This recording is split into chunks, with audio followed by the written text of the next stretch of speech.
Hello, guys. Hey, welcome to our first official channel for Disruptor's Outbreak, consecrated for his glory. I am Polisa Daniso, And I'm Siya Daniso. and we will be presenting just a few episodes covering what Disruptors is about. The name is Siya Daniso, as I have said, and I'm from the Eastern Cape and Ngamakwe Enyili. Spent a bit of my time at Butterworth, where I grew up, and I'm now based in Joburg. I am married to this beautiful lady next to me. I'm gonna let her introduce herself. Hi. Name Polisa Daniso, born again child of God, on fire for the Lord, and hence our slogan, consecrated for his glory. So I was born in the Eastern Cape, but I grew up in Johannesburg, in Randburg, and have been living most of my years this side. I have one boy child, one husband, me. and we've been married for almost 3 years now. So yeah. Yeah. Ufunsekile, guys. I forgot to say I'm also a born-again child of God.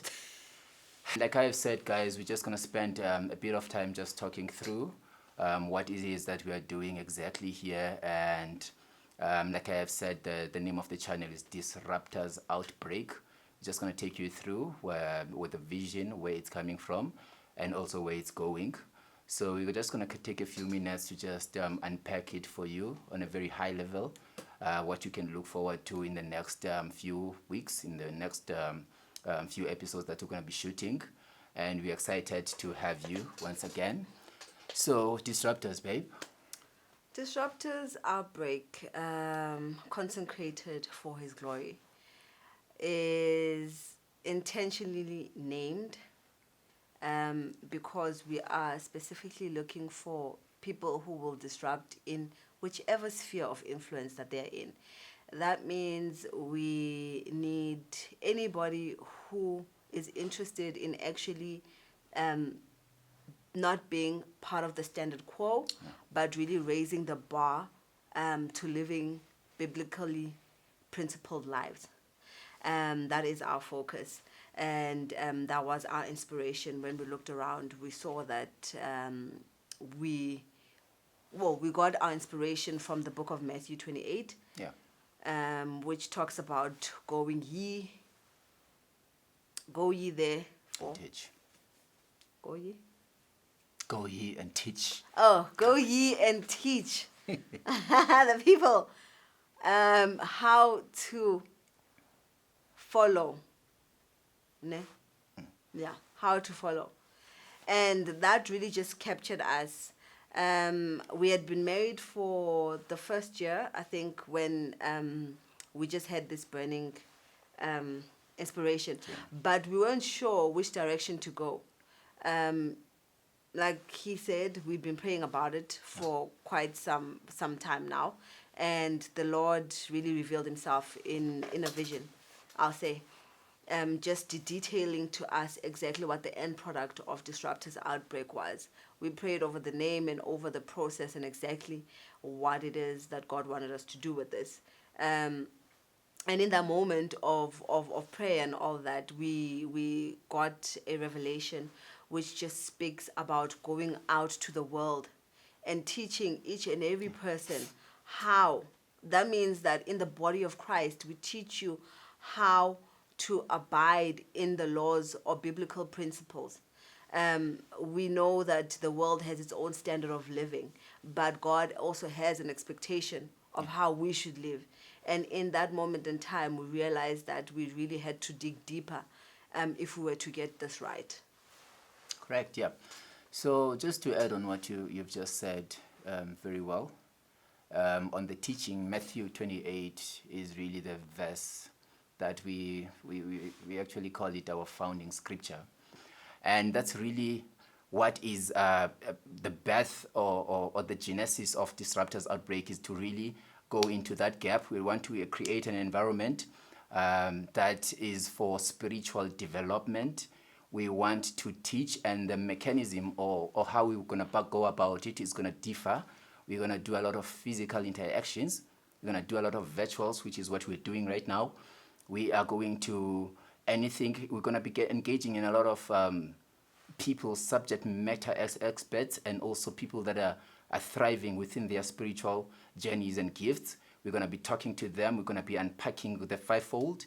We're going to be doing a lot of those things. And the idea is to really just get some mentorship out of them.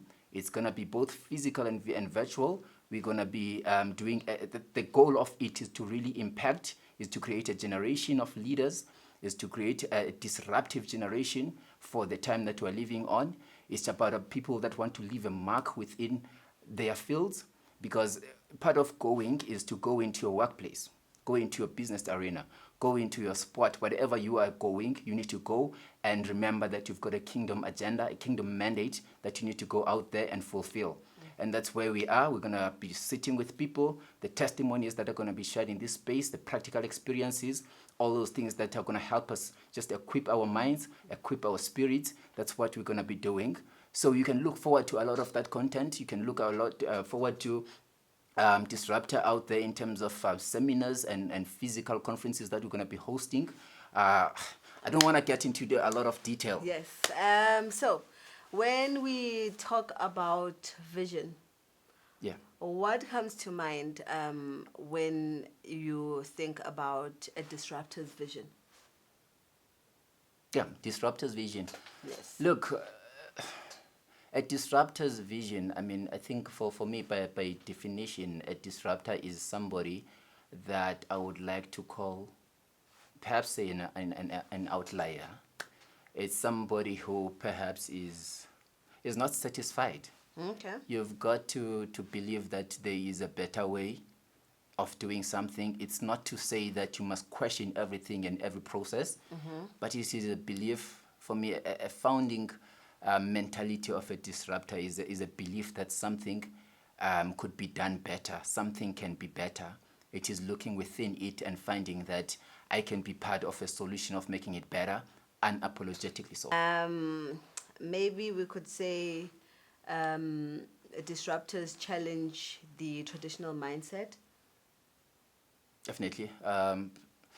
Look, a disruptor by design, you've got to look at something that is no longer serving you. Because what we are doing right now, I think you might have seen there's a lot of,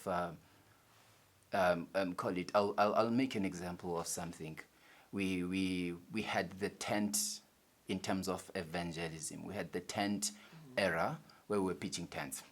We did a lot of that. At Transkei, where I grew up, we used to do a lot of that. We are living in an era now because of a lot of things, and it was not even, the political aspect wasn't even around that much in terms of the bylaws that govern them. But right now we're living in an environment where, I don't want to say there's no space for them, but we've kind of moved on from that. We need to find new ways of modern evangelism. Hence, we are using these channels. We are using things that speak to the time, because at the end, we need the person, the audience. You cannot use old methods to fix new problems or new challenges of the generation. You've got to listen, and you've got to listen to God's present word, and you've got to follow that. And I like the fact that you speak about the present word.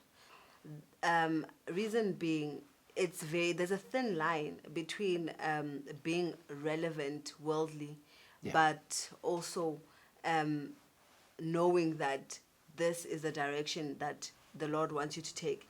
Because I think in our society nowadays, we've got a lot of overstepping when it comes to that thin line of God's present word and moving towards that, versus us actually being focused on being relevant to what's happening around us right now, that we actually might just perhaps miss the message.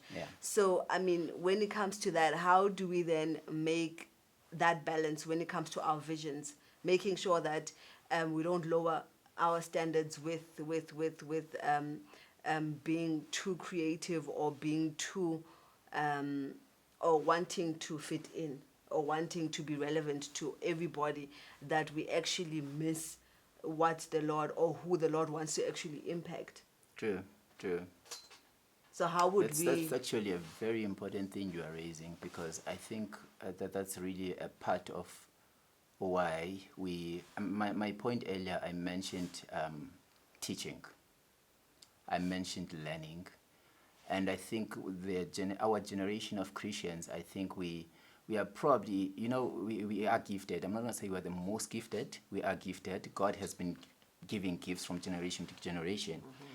We are gifted. We've got access to a lot of information, maybe more information than we actually need. Mm-hmm. So it becomes very difficult for the modern Christian to sort of decipher and to sort of discern the type of content that they should be consuming.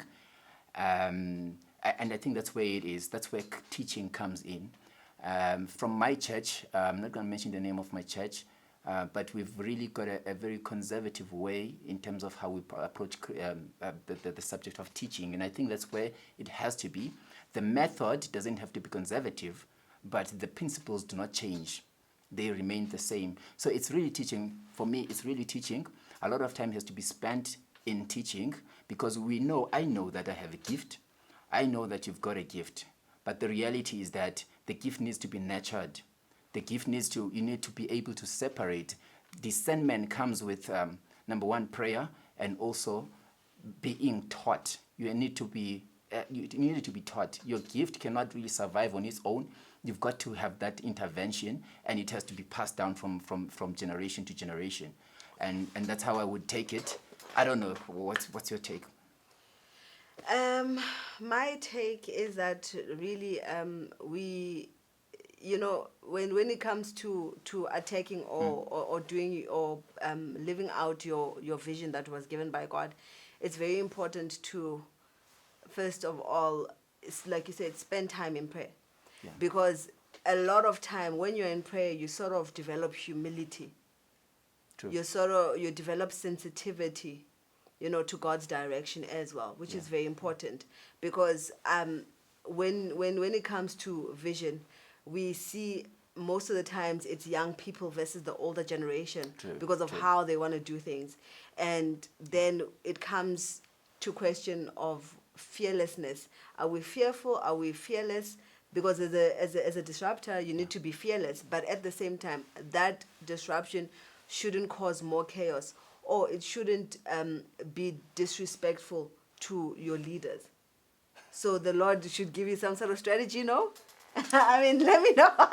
Should the Lord give you a strategy in terms of how to deal with that? I do passing the baton? I do agree with you. It's just it's very tricky. It's very tricky. I mean, when you talk about the old versus young, I mean, a lot of stories, I'm sure you resonate. There's a lot of things that come into your mind, practical experiences. And to be quite honest, it's very difficult to overcome. It needs really an adjustment of mindset from the both parties, because really when you think about it, you are young and you come from a different generation, and you're submitting to a person who's coming from a different place. And I mean, if you're going to be a disruptor, for me, by its design or definition, is that you are sort of going to be seen as something of a maverick, or someone who doesn't want to play by the book, someone who doesn't want to do what is considered traditional. Mm-hmm. And that will cause obviously some friction, because as a disruptor, you do not back down just because of your first, call it pushback, if I lack of a better word, pushback. So it means that you will always be in constant, but I mean, that's why the most important thing for me is that you really need to spend a lot of time before you go and be trying to convince people about things or trying to change things. You've really got to have some track record, if not to people, but at least within yourself. You've got to know your God. Mm-hmm. You've got to have, ukunikeza isibindi. When you do something because God said you must do it, uba nesibindi that you don't even know where you get it. And leankani that you get by praying, by spending intimate time with God, then it gives you the confidence to say, I'm doing the right thing. And the only thing that you really need as a disruptor, for me, is to know and have the belief that you're doing the right thing. No one else's belief, but your belief that you're doing the right thing. And in this context, you're doing for the right thing, that you have been sent by God. And so would don't you think then that the strife between generation is what could possibly cause procrastination to move forward to actually Yeah. living out that vision? Yeah, and definitely. and then in terms of, let's say, closing that gap, where you make sure that your old people understand, as well as your young people, how would you then how would we be able to maneuver in terms of that? Do you have any biblical people that maybe you can just let us know who went, let's say, against the standard quo and fought with their elders, perhaps, or anything like that? I wouldn't use what. I wouldn't use what. But look, this thing, for me, the principle is simple. From time to time, there's going to be a shift in paradigm, or in shift in the way of doing things. And it's been proven from time to time. It's going to happen. So obedience from your side. Obedience, Uthixo is not a God of chaos.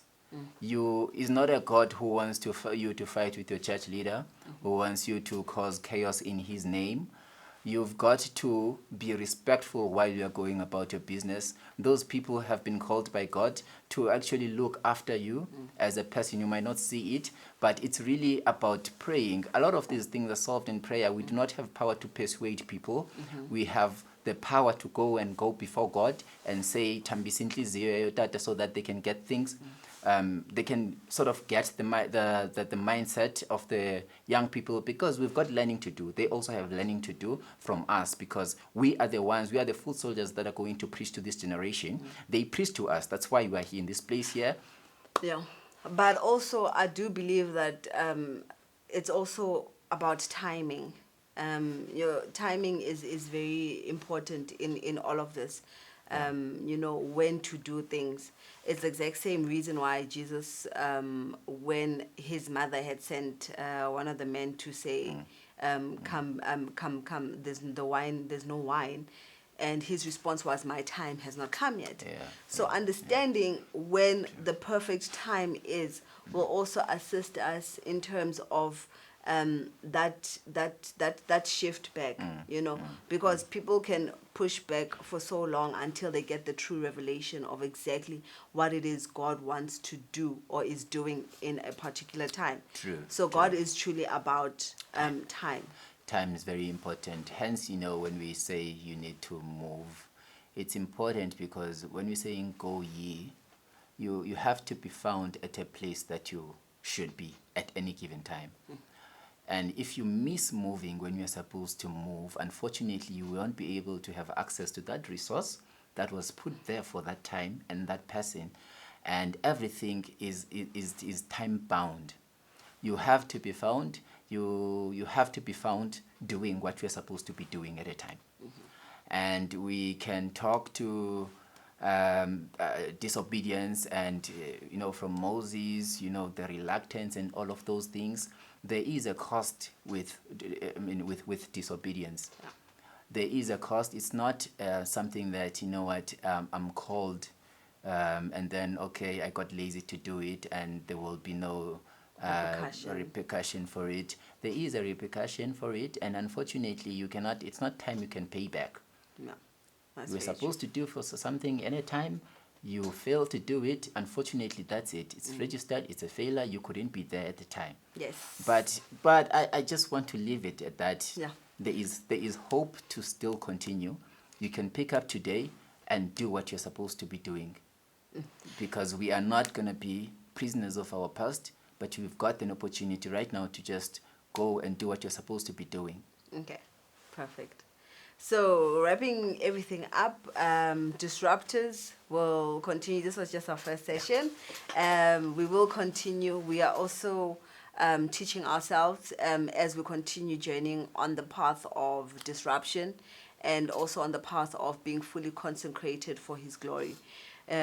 So join us on this journey as we teach, as we are taught, and as we go out to the nations to ignite each and every person as the Lord has instructed. So Yeah. from myself and Mr. Daniso, that's a wrap.